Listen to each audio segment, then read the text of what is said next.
La decisión individual es fundamental para cortar la cadena de contagios. Por eso, antes de salir, pensá con responsabilidad si es realmente necesario. Cuídate y cuida a los demás. El esfuerzo tiene sentido. ¿Cómo le va? Bienvenidos a Mundo Agro. Compartimos con ustedes información para el hombre de campo. A partir de este momento, con estos temas, los más destacados en esta jornada. En Bayer, el futuro de la agricultura lo hacemos juntos y lo hacemos con innovación, sustentabilidad y transformación digital en beneficio de los productores, de los consumidores y del medio ambiente. Bayer, ciencia para una vida mejor. La carne vacuna refuerza naturalmente tu sistema inmunológico. Por eso, esta primavera, quédate cocinando en casa con la mejor carne del mundo. Encontrá las mejores recetas en www.carneargentina.org.ar. Bueno, Daniel Urcía, es un placer tenerte en Mundo Agro y en primer término hablar de las principales conclusiones que ha dejado la última edición de la charla granadera concretada hace un par de días atrás. Hola Julio, ¿cómo estás? Bueno, como bien decías, el viernes pasado fue una nueva edición de la charla granadera, en esta ocasión con la participación del licenciado Jorge Ingaramo, haciendo referencia a la situación de la economía, y el invitado especial, Ignacio Iriarte, analista ganadero, muy respetado y que creo que nos dejó un análisis de la situación actual, donde hay algunas condiciones particulares que hacen prever que el maíz va a tener una incidencia muy fuerte en lo que hace a los esquemas de producción, tanto ganadera como de otras industrias que también usan como insumo el maíz, que tiene un precio de referencia y valores internacionales en función de la mayor compra que está efectuando China en alza. Y eso realmente está afectando hoy principalmente la actividad de los engordes a corral. Ya desde FIFRA lo venimos diciendo desde hace aproximadamente 2 meses que la actividad de los corrales es deficitaria.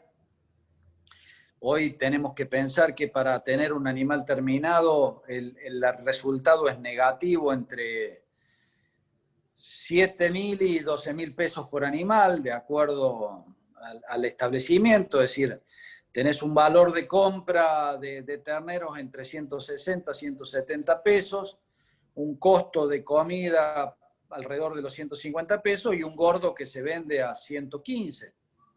Entonces un novillito, una vaquillona terminado, que son los valores de consignaciones de los lunes en el remate de Córdoba, que ustedes siempre cubren. O sea que eso te da un resultado negativo. Si vos multiplicás esos 40, 50 pesos de diferencia por los kilos producidos, te va a dar esa pérdida que hoy están reflejando, y eso impacta en una menor reposición. Con lo cual hace presumir que en algún momento se va a tender a obtener un equilibrio, y eso va a tener impacto en los precios en el mostrador, porque también, como venimos diciendo desde FIFRA, el sector industrial, el sector comercial, no tienen capacidad de absorción. Como bien lo demuestra un trabajo de FADA, la participación en precio de la actividad industrial apenas llega al 5%, al precio final de la carne al mostrador. Entonces no hay capacidad de absorción de un aumento en el valor de la hacienda en pie. Por otro lado, hay que tener muy presente, en este caso parado desde el consumidor, que la recomposición de valores necesitamos que ocurra, porque cuando no hay recomposición en una actividad productiva, ese producto a lo largo del tiempo desaparece del mercado, y cuando eso ocurre también se encarecen los precios. Entonces nosotros tenemos que sostener en lo posible la producción actual para tener una oferta futuro suficiente sin impacto en los precios. Bien, y en este contexto y en el análisis que realizás, esto se produciría más bien cercano a la fiesta, que es el momento en donde la gente más consume carne? Mira, viene bastante demorado y probablemente no ocurra antes de Navidad y puede llegar a ocurrir en enero, febrero. Hasta ahora, como dije antes, hace 2 meses que nosotros venimos observando esta situación y el aumento no se viene dando, con lo cual puede que no ocurra para Navidad. Y por otra parte, otro aspecto a tener en cuenta es que hay una oferta suficiente tanto de cerdo como de pollo, que hace que tampoco se pueda producir una disparada importante, porque el consumidor tiene alternativas y hoy la dieta está compuesta por la mitad de carne vacuna y la otra mitad de pollo y de cerdo, con más de 115 kilos por habitante por año. Entonces tenemos una oferta bastante capaz de suplir cualquier demanda que haya en cuanto a producto. Daniel, no podemos dejar de preguntarte por lo que ha acontecido con un empaque de carne argentina rumbo a China, donde el país oriental ha denunciado que se encontró restos o vestigios de la presencia de COVID-19. ¿Cómo analizan ustedes el cuadro de situación y la sanción, la suspensión que se le aplicaría al frigorífico que ha participado de esta situación? Bueno, primero es preocupante, pero estamos de acuerdo que son medidas preventivas que toma el país comprador. Es muy difícil probar científicamente que el virus dura más de 60 días, como puede ser en este caso, porque en las pruebas que se hicieron de laboratorio no se ha detectado eso. A su vez, el producto en principio se encontró en el depósito de un distribuidor, con lo cual ya hubo algún manipuleo previo de ese producto. Recordemos siempre que no está en la carne. Estamos hablando o en el empaque primario o el empaque secundario. Puede ser en el nylon, puede ser en la caja. Y a su vez recordemos que no se contagia COVID por comer carne, por ningún alimento. Lo que puede ocurrir es que la precaución es porque el empleado al contacto con esa superficie, si luego se la lleva a la boca, las fosas nasales o los ojos, produzca el contacto. Cuestión rara también porque todos esos empleados operan con guantes. A su vez, si toman las medidas preventivas, como hacemos en nuestro caso, el personal trabaja con una mascarilla que cubre nariz y boca y eventualmente con anteojos de protección. Entonces, la posibilidad de que haya contagio de COVID por contacto de una superficie con vestigio, que hay que ver si son capaces de contagiar o no, y que el empleado a su vez se toque la boca, los ojos, hay un cálculo matemático que da que es un caso en más de 100.000 millones de personas. Es decir, es muy remota. De todas maneras, China está tomando con mucha seriedad los controles. Es el único país que ha hecho estas alertas. Y nosotros como país responsable que somos, tanto la industria como el Estado a través de SENASA, estamos dispuestos a dar las explicaciones y ofrecer las garantías para que en China se queden tranquilos. Bien, ¿se puede llegar a afectar el resto de la relación comercial que particularmente tiene Argentina con China por el tema de la carne, que es realmente muy importante, ¿no? Yo creo que no, yo creo que esto está dentro del marco de relaciones comerciales. Si vos recordás, en el año 2012-2013 hubo un incidente de tipo sanitario con Europa, con la presencia de STEC, que es un derivado de lo que puede ser la Escherichia coli, hubo frigoríficos suspendidos, se realizó todo un trabajo y demás, se dieron las garantías y se superó. Obviamente este tipo de observaciones generan problemas, no es que no los generan. Más para el caso de las empresas involucradas y por eso es necesario prestarle la atención y tratar de superarlos rápidamente. pero yo entiendo que dadas las explicaciones se va a superar.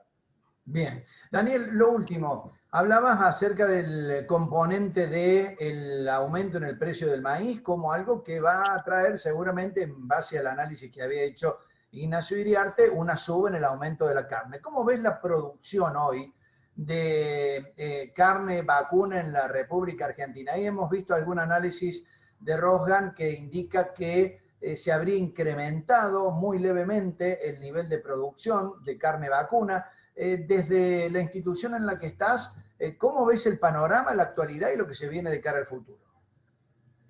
Bueno, la verdad que vos recordarás que nosotros dijimos el año pasado, cuando se hablaba de la participación de hembras en la faena, nosotros decíamos, guarda que hay retención de machos. Sí. El clima el año pasado fue muy benévolo, la situación permitió que muchos productores retuvieran.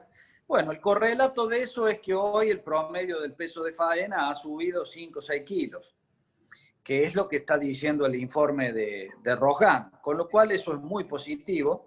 Estamos encontrando, cuando vemos costeletas que no entran en el plato, ahí nos damos cuenta que se están faenando animales más pesados.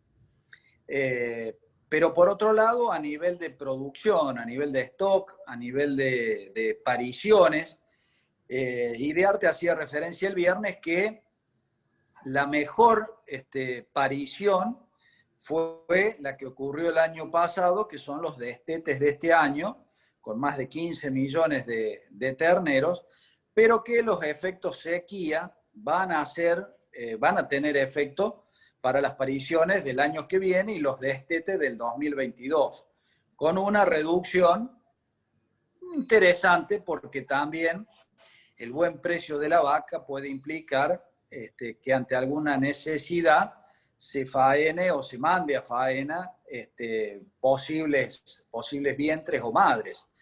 Entonces se abre un interrogante sobre el año 2022. Por el momento yo te diría que 2020 la faena viene muy bien, vamos a terminar con la proyección actual casi 14 millones de cabezas, con una mejor producción de kilos con respecto al año anterior, lamentablemente con una caída de los valores promedios de exportación y con un consumo interno que viene consumiendo muy bien, pero como decíamos antes, renuente a convalidar aumentos de precio.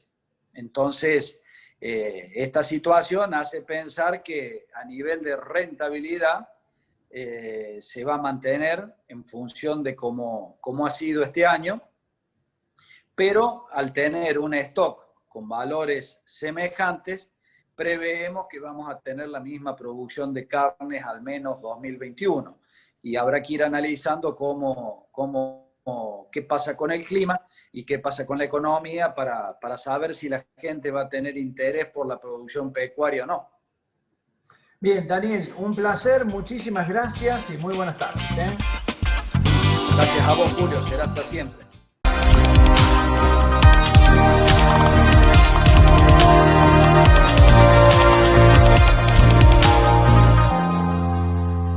Momento de ir a una breve pausa. En instantes, en Mundo Agro compartimos más información para el sector productivo.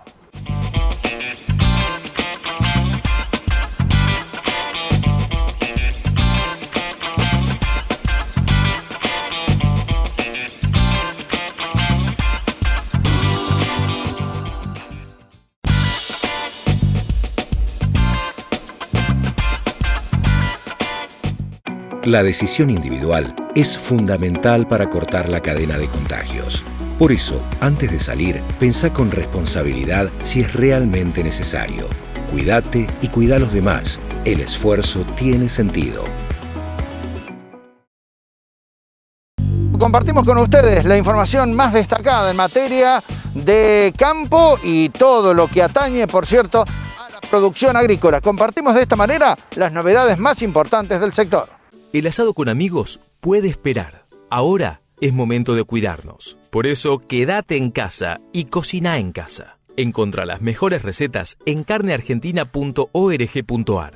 Es un mensaje del Instituto de Promoción de la Carne Vacuna Argentina. Sí, la verdad que Quilimo es una empresa que está desarrollada alrededor del valor del agua en la agricultura. Y decidimos trabajar en esa vertical porque me parece que es una vertical donde cualquier cosa que hagas tiene un impacto masivo.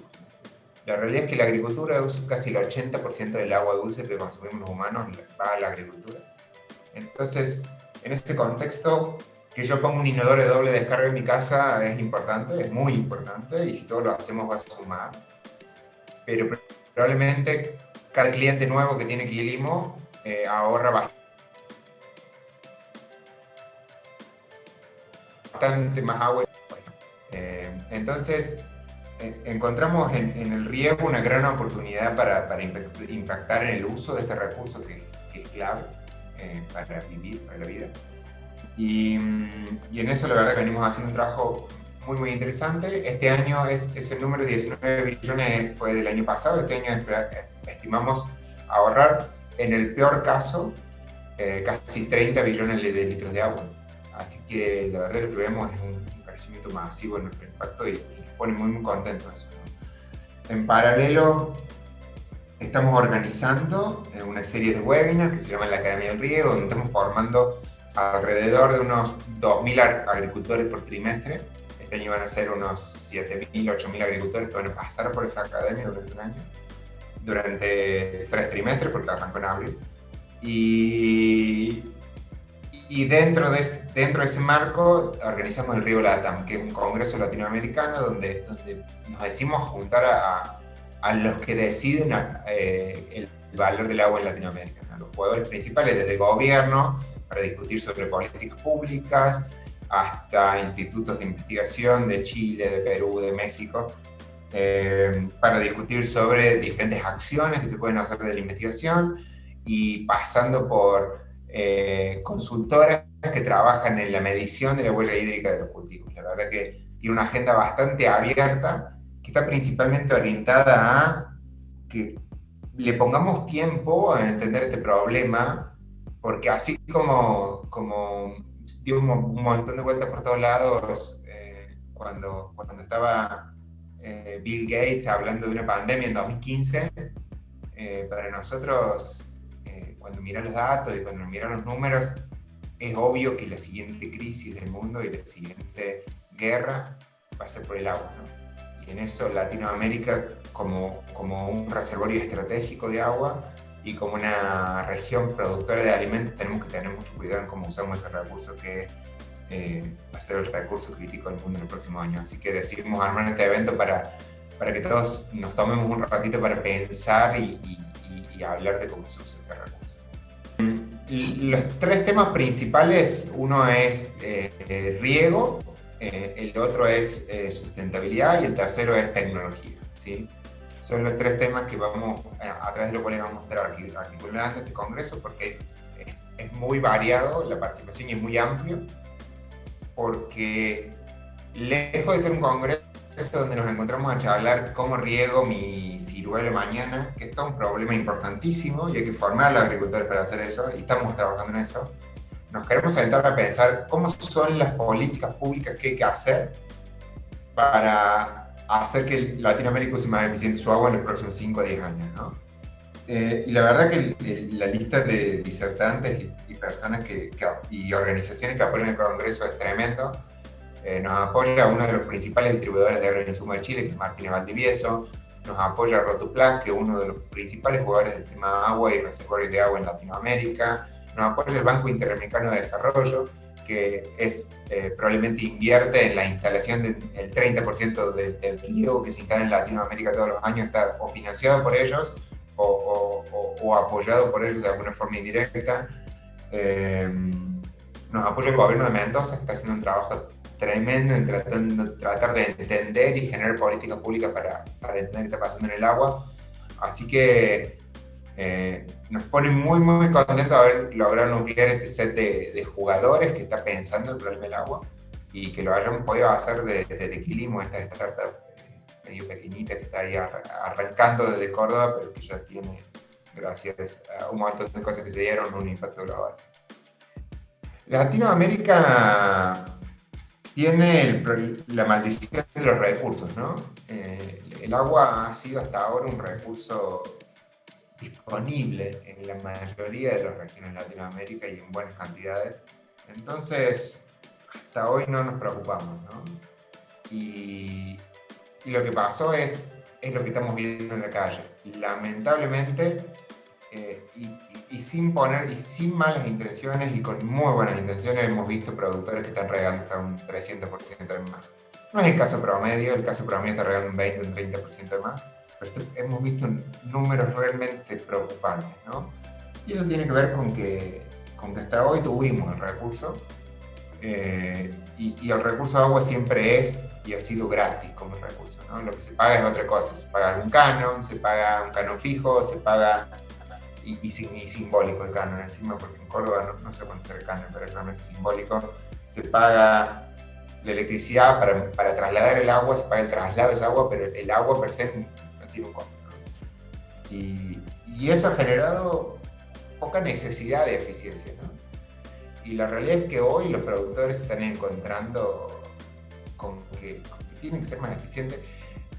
Yo tengo conversaciones repetidas y clarísimas alrededor de que el uso del riego en zonas que riegan el 100% del cultivo, como es Chile y Mendoza, el riego era el problema número 8, 9, 10 en la lista de problemas de un productor. Y hoy es en los dos lugares el problema número 1.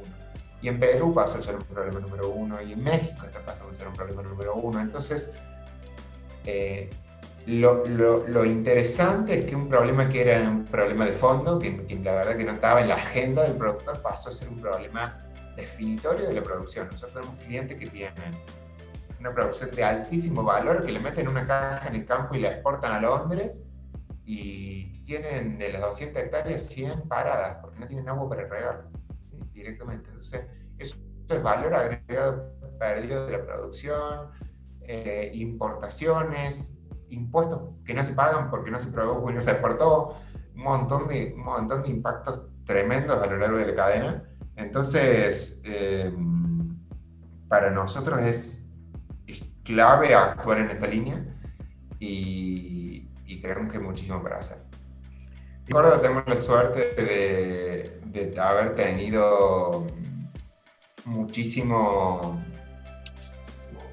de tener muchas lluvias y de no tener tanto riego. Además, Quilimo tiene un impacto bastante grande en Córdoba, es decir, una gran parte del área regada por el Producto de Córdoba nos usa. No tengo un número exacto en la cabeza, pero de las 120.000 hectáreas de la provincia, unas 30 son clientes nuestros, más o menos. Y lo que nos parece es que el productor está tomando cada vez más conciencia, que está cada vez más preocupado, sobre todo desde el lado de los costos, ¿no? Y en algunos lugares desde el lado de la disponibilidad, pero principalmente del lado de los costos. El productor entiende que el negocio agrícola extensivo está teniendo problemas de viabilidad económica y que hay mucho para hacer ahí, ¿no? Que hay que cuidar cada peso, porque los bordes entre margen negativo y margen positivo están siempre dando vueltas, ¿no? Y digamos muchísimos. Un productor muy consciente por los costos, y regar de más es un costo significativo. Entonces también lo vemos muy abierto a probar tecnología. Tenemos la suerte de haber creado esta empresa alrededor de productores cordobeses que son súper tecnológicos, y eso hace que podamos exportar esta tecnología y que en otros países sea como una Ferrari, y eso es porque aprendimos a hacer esto con productores que son muy prolijos, y les agregamos valor a esos productores. Las oportunidades en este evento es una cartera muy amplia de temas, entonces creemos que está muy abierta a todos los que estén relacionados con el tema riego o agua en Latinoamérica, desde productores, ingenieros agrónomos, estudiantes e investigadores.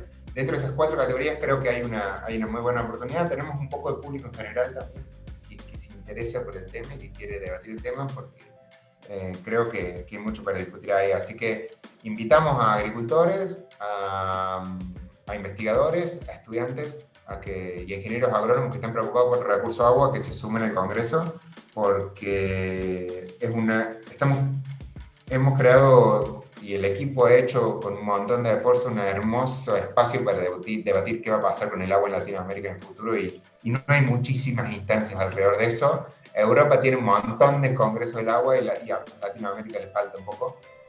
Y creo que este primer congreso que estamos haciendo es un gran puntapié para ir a fondo el tema. Tecnomil, líder en desarrollo, producción y comercialización de productos fitosanitarios. Nosotros, al igual que tus cultivos, crecemos en la misma tierra. Tecnomil, una empresa argentina. Vamos a la pausa en instantes. Seguimos con más Mundo Agro por este canal.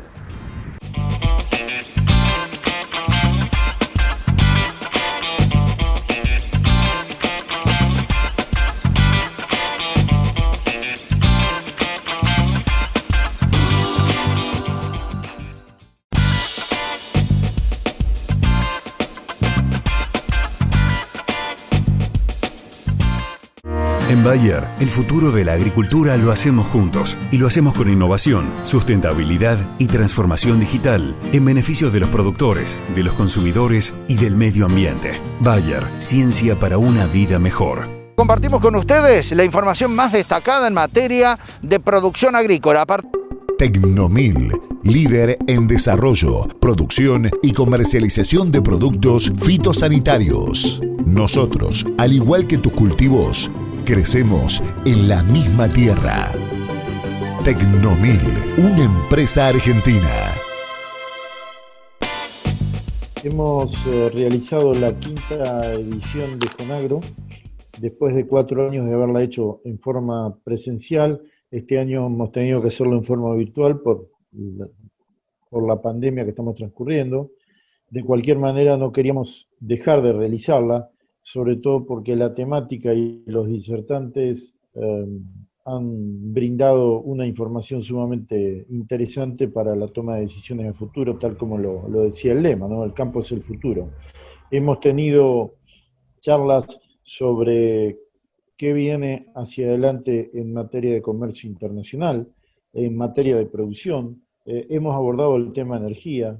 Hemos tenido funcionarios nacionales y provinciales y sobre todo gobernadores de la provincia de Córdoba y de San Juan, donde brindaron la información de cómo estaba funcionando los acuerdos que han llevado adelante durante estos años entre la actividad pública y privada, que eso es muy importante, y que están teniendo resultados muy exitosos en materia de producción. Hemos tenido una charla muy interesante sobre los derechos constitucionales y el derecho sobre la propiedad privada, que es un tema muy actual porque está sobre la mesa en estos últimos días. Y, por supuesto, tratando de brindar, como decía, cuál es el panorama que vemos hacia adelante. Evidentemente, desde los funcionarios se nota la preocupación, desde los gobiernos de una necesidad de recaudación y de atención del mercado de consumo interno muy importante y por supuesto las exportaciones también en un lugar que generen todos los recursos que el gobierno necesita. Pero las experiencias también desde las provincias muestran que puede convivir lo público y lo privado perfectamente y se puede convivir en un escenario donde se puede exportar y se puede producir para abastecer el consumo interno. Hemos visto claramente que la eficiencia del productor y la productividad a veces queda truncada cuando la producción traspasa las tranqueras. ¿Por qué? Y porque no tenemos infraestructura, tenemos problemas de infraestructura de falta de caminos, de puertos, de ferrocarriles, conectividad, que hoy está muy en boga, y todos esos temas hacen que la eficiencia que logró el productor se pierda. Estuvo ese tema muy bien tratado profundamente, y creo que esto es una responsabilidad desde las políticas del gobierno de poder llevar adelante toda esta necesidad del paquete de infraestructura. En realidad yo creo que fue una muy rica jornada donde inclusive tocamos cuáles son las limitaciones en materia de leyes laborales, cuál es la problemática de la carga impositiva que hoy no permite más crecimiento y desarrollo y de la necesidad de tener una, ley impositiva que genere un círculo virtuoso, donde inclusive se analizó el crecimiento de las economías regionales y todo lo que hace a la producción de la agroindustria básicamente. ¿Qué tanto se concretan los acuerdos, las promesas, las charlas con los organismos oficiales?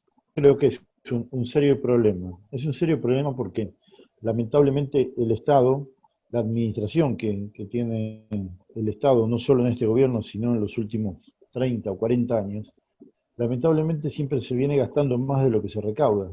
Y esto hace que tengamos una economía inestable, una economía que con esa inestabilidad no permite brindar un panorama claro y certero como para que se invierta y se crezca, que es lo que realmente hace falta. Hace falta inversión, hace falta crecimiento, y en la medida en que no haya señales claras por parte del gobierno que den confianza y que den seguridad, es imposible pensar que alguien vaya a invertir. Esto se contrapone totalmente porque el Estado cada vez necesita más recursos y el sector privado cada vez tiene menos posibilidad de brindar esos recursos por la alta carga impositiva y el deterioro de la rentabilidad que va teniendo. Esto yo creo que hay que buscarle una solución. La solución obviamente viene por el lado de achicar el gasto del Estado y adecuar las cuentas del Estado de acuerdo a los ingresos que tenga el país.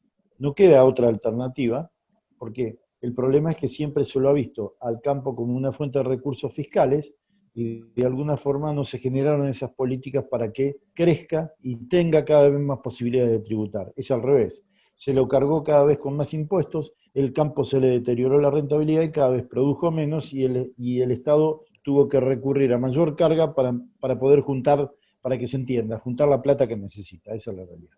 Entonces, hasta que no se ordene esta conjunción de situaciones que se presentan, lamentablemente estamos en un panorama o empantanados, como digo yo, muy difícil de poder llegar o poder avanzar en las medidas que se necesitan. ¿Y cómo se hace eso? Bueno, yo creo que evidentemente acá hay que tomar conciencia de que no podemos seguir manteniendo un estado macrocefálico, que hay que reducir el gasto y no solo gastar menos, sino gastar mejor, porque muchas veces no es solo que se gasta más, sino que se gasta mal.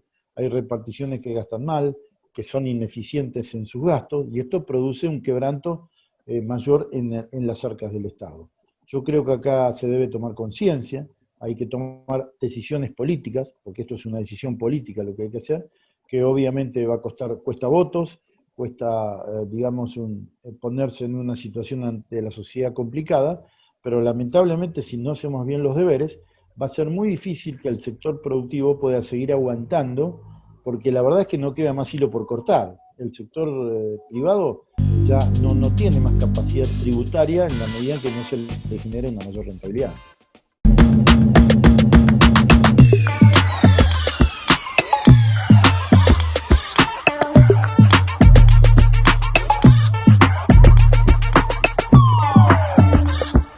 Hasta aquí llegamos con esta edición de Mundo Agro. Nos encontramos en el próximo programa con más información para el sector productivo.